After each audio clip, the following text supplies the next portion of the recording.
Guys welcome to study Assam. আপোনালোক সকলোকে মোৰ চেনেল ষ্টাডি আছামলৈ স্বাগতম জনাইছোঁ। আশা কৰিছোঁ আপোনালোকে সকলোৱে ভালে আছে। আজি আমি এই ভিডিঅ'টোত মই অসমীয়া পাঠ্যৰ সম্পৰ্কে থকা প্ৰশ্ন উত্তৰসমূহ আলোচনা কৰিবলৈ লৈছোঁ। আহক পলম নকৰাকৈ আজিৰ ভিডিঅ'খন আৰম্ভ কৰোঁ। সৈয়দ আব্দুল মালিকৰ কবিতা পুথি এখনৰ নাম লিখা। সৈয়দ আব্দুল মালিকৰ কবিতা পুথি এখনৰ নাম হ'ল বেডুইন। মোগলসকলে অসমৰ ক'ত ভৰি দিছিল? মোগলসকলে অসমৰ সেউজীয়া দুবৰি বনত ভৰি দিছিল। অসমৰ হেংদাং ক'ত জিলিকিছিল? অসমৰ হেংদাং দুপৰীয়া পূৰ্ণ আলোকত জিলিকিছিল। অসমীয়াসকলে কিহেৰে তৈয়াৰী পেঁপা বজাইছিল? অসমীয়াসকলে ম'হৰ শিঙেৰে তৈয়াৰী পেঁপা বজাইছিল। অসমৰ স্বৰ্গদেৱে কিহেৰে দেউল সাজিছিল? অসমৰ স্বৰ্গদেৱে হাঁহ, কণী আৰু চাউলেৰে দেউল সাজিছিল। অসমৰ হেংদাং জিলিকিল দুপৰৰ পূৰ্ণ আলোকত। কথাখিনিৰ তাৎপৰ্য ব্যাখ্যা কৰা। অসমখন জয় কৰিবৰ বাবে এদিন প্ৰবল পৰাক্ৰমী মোগল আহিছিল। সেই সময়ত স্বাধীন অসমত আকলে ৰাজত্ব কৰিছিল।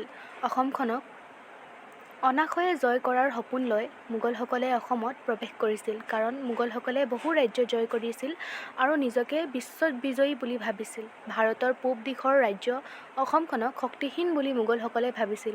মোগল ৰাজ্য সংস্থাপনৰ লক্ষ্যৰে বীৰদৰ্পে আছিল। পিছে মোগলসকলৰ আশাত চেঁচা পানী ঢালিলে অসমৰ বীৰ বীৰাংগনাসকলে। অসমৰ মাটিত ভৰি দিয়েই তেওঁলোকে দেখিলে শস্য শ্যামলা ভূমি। যুদ্ধভূমিত থিয় হৈ সেউজীয়া পৰিৱেশ দেখিয়েই হেংদাঙৰ চিকমিকনি। আহোমসকলৰ যুদ্ধত ব্যৱহৃত হেংদাং হ'ল তাৰোৱাল।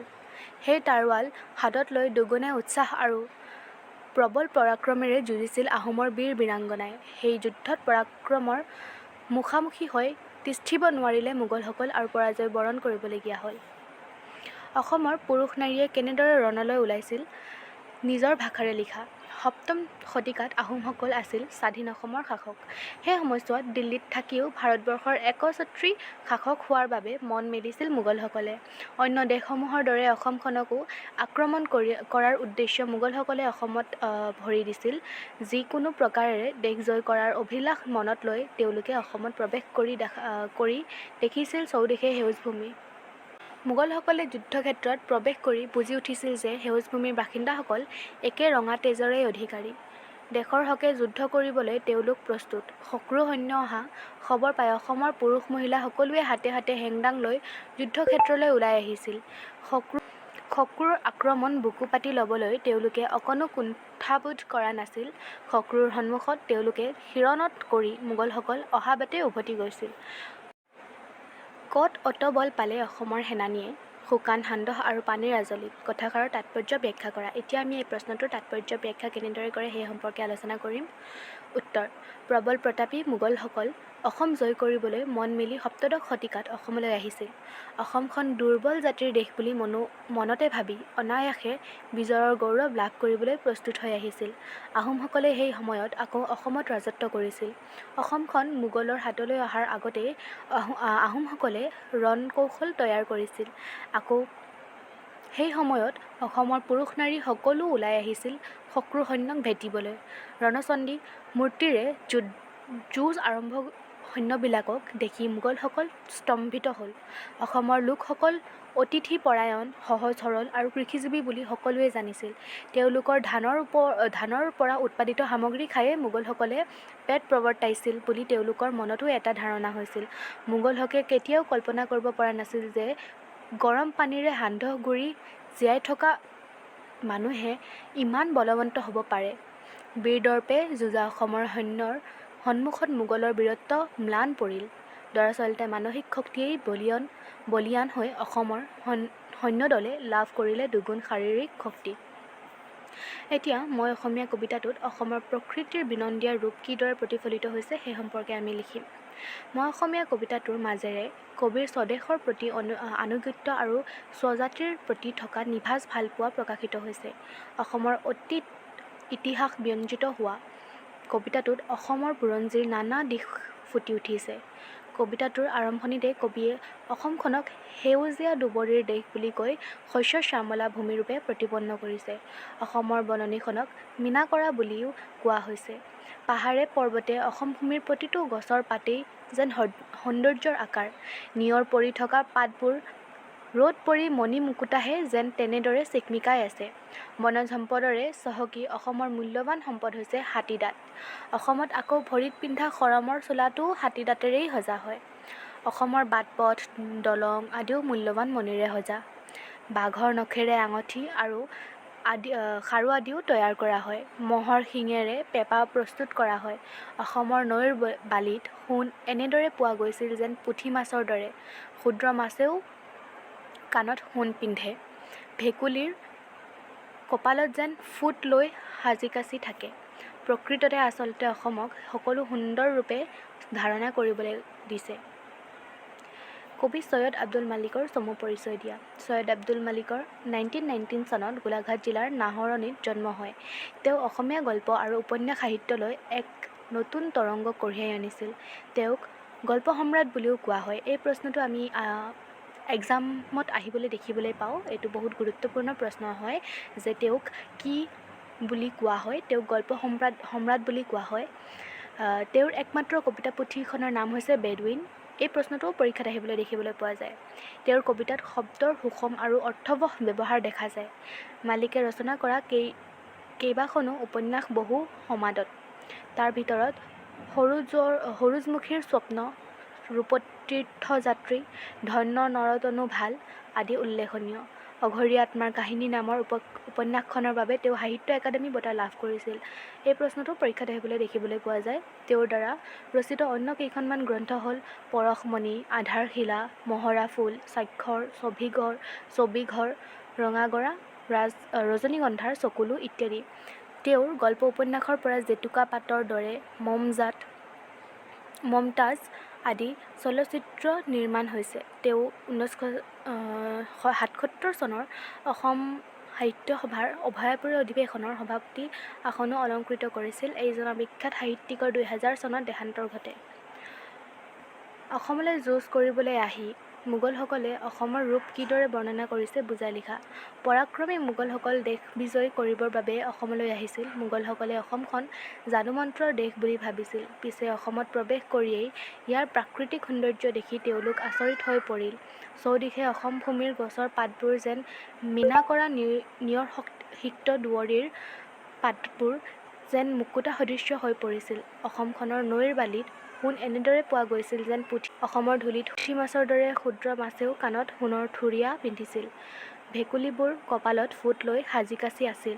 কৃষিপ্ৰধান দেশ অসমখন আহোম স্বৰ্গদেৱে চাউলৰ গুৰিৰে সান্দহ খাই জীয়াই থকা মানুহৰ ইমান বলৱন্ত হ'ব পাৰে বুলি মোগলে কেতিয়াও কল্পনা কৰিব পৰা নাছিল। ৰংঘৰ, কাৰেংঘৰ আদি প্ৰাসাদেৰে অসম যেন স্বৰ্গপুৰীৰ দৰে। আহোম স্বৰ্গদেৱে চাউল গুৰিৰে দল সাজে, হাঁহ-কণী চাউলেৰে দেউল সজায়। অসমৰ দুবৰিৰ পাতে পাতে মুকুতাৰ থোপা গছকত ভাগে মৰকত, হাতীৰ দাঁতেৰে সোণ, হীৰা, মণি মৰকত বাগৰি থাকে। আনকি মাটিৰ চৰুত ভৰাই ঘৰে ঘৰে বিলোৱা হৈছিল সোণ। ৰূপৰ দৰে মূল্যৱান ধাতু, মূল্যৱান সম্পদেৰে পৰিপূৰ্ণ অসমৰ লোক সকলৰ মুখত মাত অমৃতচনা। এই দেশখন ভক্তি ধৰ্মৰ বাবে বিখ্যাত। নাম কীৰ্তন আদি সুললিত সুৰে এই দেশৰ ৰূপ সৌন্দৰ্য দুগুণ চৰায়। এতিয়া আমি ব্যাখ্যা কৰা প্ৰশ্নসমূহলৈ যাম। মোগলে এবাৰ পালে শকতিৰ নৱ পৰিচয়, দেশপ্ৰাণ মুক্তপ্ৰাণ অসমৰ স্বদেশ ভকতি।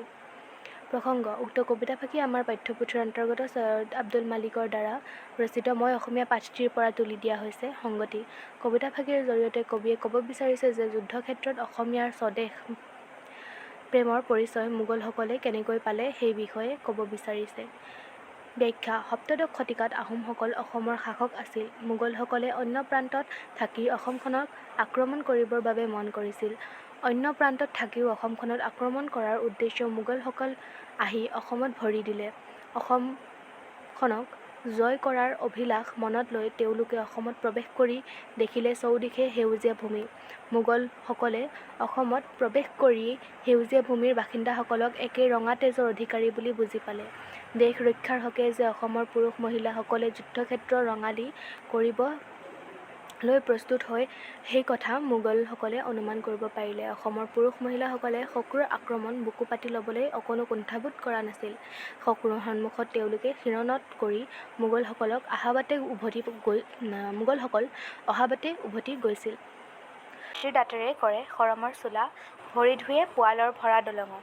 প্ৰসংগ উক্ত কবিতাফাকি আমাৰ পাঠ্যপুথিৰ অন্তৰ্গত ছৈয়দ আব্দুল মালিকদেৱৰ দ্বাৰা ৰচিত মই অসমীয়া নামৰ পাঠটিৰ পৰা তুলি দিয়া হৈছে বা উদ্ধৃত কৰা হৈছে। সংগতি এই কবিতাফাকিৰ জৰিয়তে কবিয়ে অসমৰ প্ৰাকৃতিক সম্পদ আৰু সৌন্দৰ্যৰ কথা বৰ্ণনা কৰিছে। ব্যাখ্যা অসমখন প্ৰাকৃতিক সম্পদ আৰু সৌন্দৰ্যৰে চহকী দেশ। প্ৰকৃতিয়ে অসমক বহুতো সম্পদৰ সম্ভাৰ দিছে। মোগলসকলে যেতিয়া অসমলৈ আহি সেই সম্পদৰ সম্ভাৰ প্ৰত্যক্ষ কৰিছিল তেতিয়া তেওঁলোক আচৰিত হৈ ৰৈছিল। কবিৰ মতে অসমৰ দুবৰি বনত নিয়ৰ এনেদৰে পৰি আছিল যেন মুকুতাৰ থোপাহে ওলমি আছিল। সেই দেশৰ ধূলিত পৰি থকা সৰকত মণি খোজ দিলেই যেন গছকত ভাঙি যোৱাৰ সম্ভাৱনা পোৱা গৈছিল। প্ৰাকৃতিক সম্পদৰে ভৰপূৰ অসমৰ মূল্যৱান সম্পদ আছিলে হাতীদাঁত। এই দেশত ভৰিত পিন্ধা খৰমৰ চোলাও হাতীদাঁতেৰেই তৈয়াৰ কৰা হৈছিল। বহুতো মূল্যৱান মণিৰে সজা দলঙত উঠি মানুহে ভৰি ধুইছিল। প্ৰাকৃতিক সম্পদ আৰু সৌন্দৰ্যৰ বৰ্ণনা কৰি মুঠতে সামৰণি কৰিব নোৱাৰি। মুখ গ'ল দূৰণিৰ বিদেশী মোগল, অসমত যেতিয়া দেখিলে সৰগৰ ৰূপ বিনন্দীয়া। অসমত বন্দী হ'ল অসমৰ ৰূপ মুগ্ধ, দূৰৰ মোগল আহি গ'ল অসমীয়া। প্ৰসংগ উক্ত কবিতাফাকি আমাৰ পাঠ্যপুথিৰ অন্তৰ্গত ছৈয়দ আব্দুল মালিকৰ দ্বাৰা ৰচিত মই অসমীয়া শীৰ্ষক কবিতাটিৰ পৰা তুলি দিয়া হৈছে। সংগতি কবিতাফাকিত কবিয়ে অসমৰ সৌন্দৰ্যৰ বিমুগ্ধ মোগলৰ অনুভৱৰ বিষয়ে কবিয়ে কৈছে। অসমক সেউজীয়া দুবৰিৰ দেশ বুলি কোৱা হৈছিল। অসমৰ বননি মীনাকৰা বুলিও কোৱা হৈছিল। নিয়ৰত পৰি থকা পাতবোৰত ৰ'দ পৰি এনেদৰে চিকমিকাই উঠে যেন মণি মুকুতাহে খচিত আছে। অসমৰ ধূলি বালিয়ে যেন মণি মুকুতা, সোণৰ দৰে আপুৰুগীয়া সম্পদ। অসমখনৰ সৌন্দৰ্য অতুলনীয়। অসমৰ মূল্যৱান সম্পদ হ'ল হাতীৰ দাঁত। হাতীৰ দাঁতেৰে খৰমৰ চোলা সজা হয়। প্ৰবাল মণিৰে সজা দলঙত ভৰি ধোৱা হয়। আনকি বাঘৰ নখেৰে নিৰ্মিত খাৰু আৰু আঙঠি আদিও মানুহে পিন্ধা দেখা যায়। মহৰ শিঙেৰে পেঁপা বজাই আনন্দত নাচে। অসমীয়া ভাষা শুৱলা অসমৰ সাগৰীয় ৰূপ দেখি তেওঁলোক এনেদৰে মোহিত হ'ল যে তেওঁলোক নিজ অসমত থাকি গ'ল। জীৱনে মৰণে মই চিৰদিন অসমীয়া, অসমীয়া দেশ প্ৰাণ মন। জীয়াই থাকোঁতে মই অসমৰে অসমীয়া, মৰিলেও বৰি ল'ম অসমৰ অমিয়া মৰণ। প্ৰসংগ উক্ত কবিতাফাকি আমাৰ পাঠ্যপুথিৰ অন্তৰ্গত ছৈয়দ আব্দুল মালিকৰ দ্বাৰা ৰচিত মই অসমীয়া শীৰ্ষক কবিতাটিৰ পৰা তুলি দিয়া হৈছে। উক্ত কবিতাফাকিৰ জৰিয়তে কবিয়ে কৈছে যে জন্মভূমিৰ প্ৰতি অফুৰন্ত প্ৰেম প্ৰকাশৰ কথা কোৱা হৈছে। কবিৰ মতে জন্মভূমি অসমখন প্ৰাণৰো প্ৰাণ। অসমীয়া বুলি কবিয়ে নিজে গৌৰৱ অনুভৱ কৰে। অসমীয়াসকলে নিজ দেশ ৰক্ষাৰ হকে একগোট হৈ মোগলকো যুদ্ধত পৰাস্ত কৰিবলৈ প্ৰস্তুত হৈছিল। কবিয়ে সেইবাবে অসমীয়া জাতিক লৈ উৎফুল্লিত। কবিয়ে নিজৰ জন্মভূমিৰ ধৰ্মৰূপে গণ্য কৰে। অসমীয়া ভাষাটোক কবিয়ে সাগৰীয় ভাষা হিচাপে গণ্য কৰে। যি ভাষাত ৰচিত গীত, কথা, মাত আদি বনৰীয়া চৰাই আদিকো আকৰ্ষণ কৰিব পাৰে, সেই ভাষা গীতে কবিৰ হৃদয় উপচাই ৰাখে। কবিয়ে অসমীয়া ভাষাটোক ইমান ভাল পায় যে মৃত্যুৰ পাছতো সাগৰতো এই ভাষাৰ গান শুনিব বিচাৰিছে। এনেহেন অসমীয়া ভাষাটো কবিৰ দেহে মনে সোমাই আছে। কবিয়ে সেইবাবে মৃত্যুৰ পাছতো তেওঁৰ প্ৰাণ অসমতে পুনৰ জন্ম ল'ব বিচাৰে। মই অসমীয়া কবিতাটো কবিয়ে অসমীয়া জাতিৰ বীৰত্ব আৰু পৰিক্ৰমাক কিয় প্ৰশংসা কৰিছে তোমাৰ কথাৰে বুজাই লিখা। কবিয়ে নিজৰ জন্মভূমিক প্ৰাণৰো প্ৰাণ বুলি কৈছে। নিজকে অসমীয়া বুলি কবিয়ে গৌৰৱ কৰে।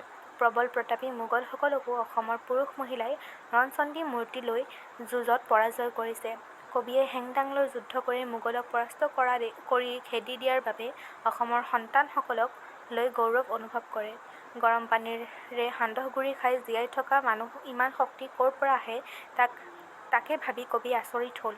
কবিৰ মতে কবিৰ দেশৰ মানুহ সহজ সৰল অমায়িক আছিল।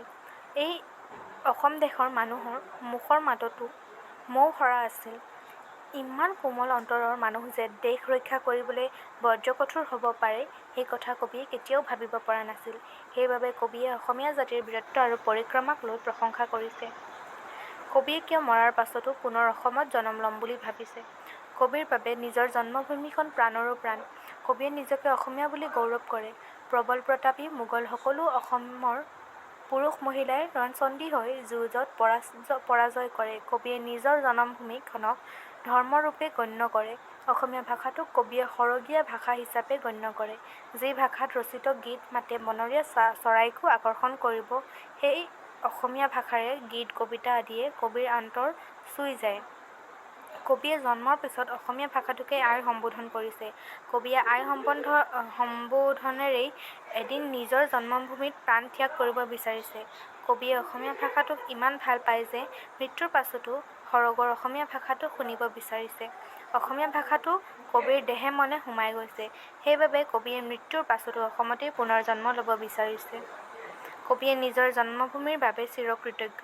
মই অসমীয়া কবিতাটিৰ সাৰাংশ লিখা। মই অসমীয়া কবিতাটোৰ মাজেৰে কবিয়ে স্বদেশৰ প্ৰতি থকা তেওঁৰ ভালপোৱাৰ কথা কৈছে। অসমৰ ৰূপ সৌন্দৰ্যই কবিক আকৰ্ষণ কৰিছে। অসমৰ অতীত ইতিহাস ব্যঞ্জিত হোৱা সৰু আৰু অসম বুৰঞ্জীৰ নানা দিশো ফুটি উঠিছে কবিতাটোত। কবিতাটোত নিজৰ আৱেগক কিছু সময়লৈকে মোগলৰ কথক সাজি তুলিছে। মোগলসকল আছিল প্ৰবল পৰাক্ৰমী জাতি কবিৰ মতে। ভাৰতবৰ্ষৰ এমূৰে থকা অসম দেশ জয় কৰিবৰ বাবে মোগলসকল আহিছিল। মোগলসকল যেতিয়া অসম আক্ৰমণ কৰিবৰ বাবে অসমত সোমায় তেতিয়া মোগলসকলে অসমীয়া মানুহৰ বীৰত্ব দেখি অবাক হৈছিল। যি মোগলে ৰাজপুতক জয় কৰিছিল সেই মোগলেই পিছে সমুখ সমৰত অসমীয়াৰ পৰাক্ৰম সহিব নোৱাৰিলে। অসমীয়া পুৰুষ মহিলাৰ প্ৰচণ্ড আত্মবিশ্বাস আৰু বীৰত্বতে যুঁজি অসমৰ জন্মভূমিৰ স্বাধীনতা ৰক্ষা কৰিলে। মোগলসকল যি বাটে আহিছিল সেই বাটে অসমীয়াই উভতুৱাই পেলালে। সেইবাবে কবিয়ে এই বিজয়ক সুঁৱৰি কবি আনন্দিত হৈ পৰে। কবিয়ে অসমৰ প্ৰাকৃতিক সৌন্দৰ্য দেখি মোগলৰ মুখেৰে অসমৰ সৌন্দৰ্যৰ প্ৰশংসা কৰাইছে। কবিয়ে অসমৰ ৰূপ, গুণ, সৌন্দৰ্য আৰু সেউজীয়া পৰিৱেশ দেখি মোগলসকলক অসমত থাকি গ'ল বুলিও কৈছে। অসমৰ অসমীয়া ভাষাক কবিয়ে সাগৰীয় ভাষা বুলিও গণ্য কৰিছে আৰু কবিয়ে মৃত্যুৰ পাছতো এই ভাষা সৰগত শুনিব বিচাৰিছে। এই মাতৃৰ মায়াই কবিক আকুল কৰিছে। কবিয়ে নিজৰ দেশৰ বাবে জীয়াই থাকিব বিচাৰে আৰু নিজ দেশৰ হকে মৰিবও বিচাৰে। পৰম্পৰাগত নিয়ম বা প্ৰথাৰ বৰ্ণনাৰ মাজেৰে কবিয়ে স্বদেশৰ প্ৰতি থকা তেওঁৰ সঁচা ভালপোৱাৰ কথা কবিতাটোৰ মাজেৰে প্ৰকাশ পাইছে। মই অসমীয়া কবিতাটোত অসমৰ অতীত গৌৰৱৰ চানেকি কিদৰে ফুটি উঠিছে বুজাই লিখা। মই অসমীয়া কবিতাটোত অসমৰ অতীত গৌৰৱ সুন্দৰভাৱে বৰ্ণিত হৈছে। কবিয়ে প্ৰবল পৰাক্ৰমী মোগলসকল অসম দেশ জয়ৰ উদ্দেশ্য অহা বুলি কৈছে। কৃষিজীৱি সহজ সৰল অসমৰ মানুহে কিদৰে নিজৰ দেশ ৰক্ষা কৰিছিল তাৰ কথা বুজাই কৈছে। নিজৰ কথাৰে বশ কৰিব বুলি ভাবি মোগলসকলে অসমৰ সৈন্য বিষয়াৰ বুদ্ধিমত্তাৰ পৰিচয় দিছিল। যেতিয়া যুদ্ধ ঘোষণা হৈছিল তেতিয়া অসমৰ সৈন্যৰ সন্মুখত পৰাক্ৰম দেখি মোগলসকলে তবধ মানিছিল। অসমৰ পুৰুষ মহিলাই ৰণচণ্ডী মূৰ্তি ধৰি হেংদাং হাতত লৈ ওলাই আহিছিল। দেশৰ স্বাধীনতা ৰক্ষাৰ হকে অসমৰ সকলো পুৰুষ মহিলাই শত্ৰুৰ আক্ৰমণ নিজৰ বুকুত পাতি ল'বলৈ অকণো কুণ্ঠাবোধ কৰা নাছিল। অসমৰ পুৰুষ মহিলাৰ আক্ৰমণ দেখি মোগলসকল আকৰ্ষিত হৈছিল। মোগলসকলে অসমৰ পৰা যোৱাৰ অসমীয়াৰ স্বদেশ প্ৰেম আৰু বীৰত্বৰ প্ৰশংসাও কৰিছিল।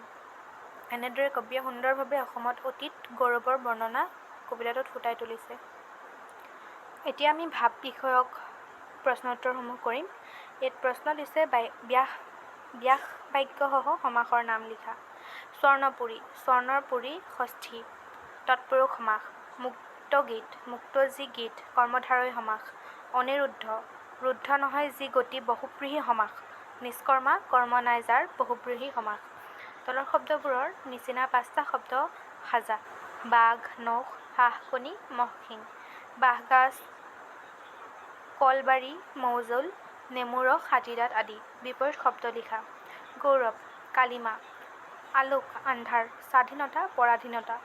পৰাজিত, বিজয়ী। সপোন, দিঠক। মৰণ, জনম। এতিয়া আমি অতিৰিক্ত প্ৰশ্ন উত্তৰসমূহ আলোচনা কৰিম। ছৈয়দ আব্দুল মালিকৰ ক'ত আৰু কেতিয়া জন্ম হৈছিল? 1919 চনত গোলাঘাট জিলাৰ নাহৰণিত ছৈয়দ আব্দুল মালিকৰ জন্ম হৈছিল। ছৈয়দ আব্দুল মালিকক কি বুলি কোৱা হৈছিল? গল্প সম্ৰাট বুলি তেওঁক কোৱা হয়। ছৈয়দ আব্দুল মালিকে কোন উপন্যাসৰ বাবে সাহিত্য একাডেমী বঁটা লাভ কৰিছিল? অঘৰী আত্মাৰ কাহিনী উপন্যাসৰ বাবে তেওঁ সাহিত্য একাডেমী বঁটা লাভ কৰিছিল। কবিয়ে জীৱনে মৰণে কি হৈ জীয়াই থাকিব বিচাৰিছে? কবিয়ে জীৱনে মৰণে অসমৰ অসমীয়া হৈ থাকিব বিচাৰিছে। সৰগতো কবিয়ে কিহক চিনি পাম বুলি আৰু বুজি পাম বুলি কৈছে। সৰগতু কবিয়ে অসমীয়া ভাষাটোক চিনি পাম আৰু বুজি পাম বুলি কৈছে। মোগলসকলে ক'ত মুছলমানসকলৰ মুক্তৰাজ স্থাপন কৰাৰ কথা ভাবিছিল? মোগলসকলে অসমত মুছলমানৰ মুক্তৰাজ সংস্থাপন কৰাৰ কথা ভাবিছিল। কবিয়ে মৰাৰ পিছত কি হৈ পুনৰ জন্ম ল'ব বিচাৰিছে? কবিয়ে মৰাৰ পিছত অসমৰ অসমীয়া হৈ জন্ম ল'ব বিচাৰিছে। আজিৰ ভিডিঅ'খিনিত ইমানখিনিলৈকে আছিলে। আশা কৰিছোঁ আপোনালোকে ভিডিঅ'খন চাই ভাল পাইছে, আৰু যদি ভাল পাইছে তেন্তে লাইক, শ্বেয়াৰ, কমেণ্ট আৰু ছাবস্ক্ৰাইব কৰিবলৈ নাপাহৰিব। ভিডিঅ'খন শেষলৈ চোৱাৰ বাবে ধন্যবাদ।